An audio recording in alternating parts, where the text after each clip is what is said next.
Last week, two state lawmakers held a joint town hall at the Plecker Center located on the campus of Blue Ridge Community College. Delegate Steve Landes, who represents the 25th District, and Delegate Ben Cline, who represents the 24th District, explained the legislative process, discussed November's election results, and fielded questions from the group of 22 people that were in attendance.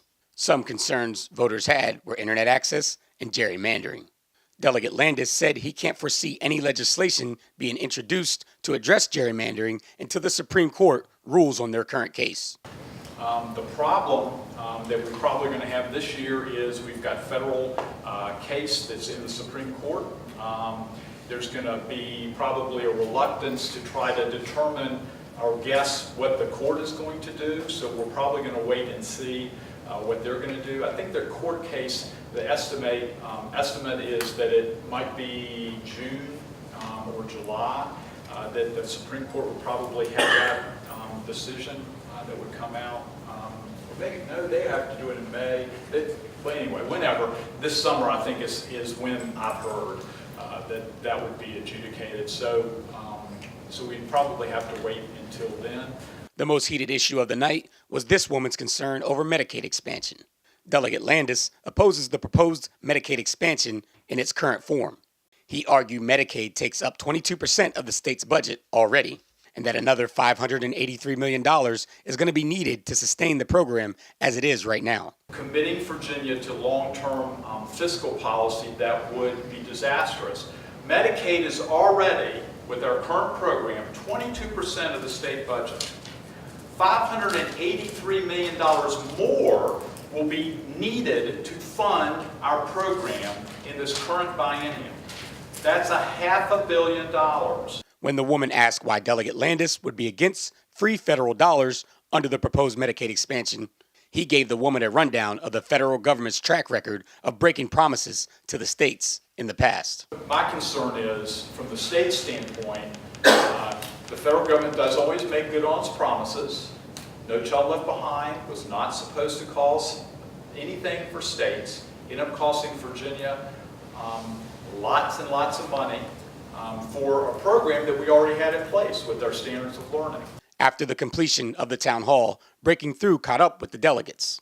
Before last year's November 7th statewide elections, Republicans held a 16-seat majority over Democrats in the House of Delegates. Now that lead has been narrowed by at least 15 seats. As of press time, no winner has been declared for Virginia's 94th district.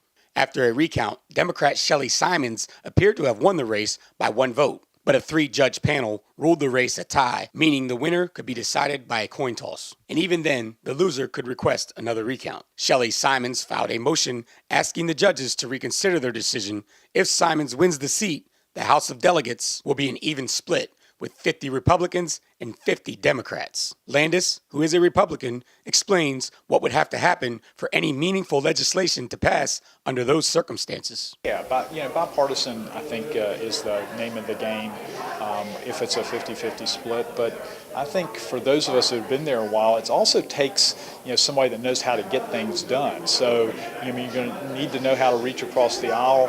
But again, a lot of times we're already doing that. The folks in the news media might not give us credit for that, but we do that. Delegate Cline is also a Republican. I informed the delegates that since picking up that many seats, some Democrats have hinted that they will try to pass stricter gun control laws in the Commonwealth of Virginia. I asked them if that were to happen, how would they react? As a strong defender of the Second Amendment right to keep and bear arms, I would oppose any gun control measure, and I'd work to defeat it if it comes up in the House. At this point, they don't have 51 votes, and whether the Republicans have 51 votes or 50 votes, it's still going to take a majority to get through.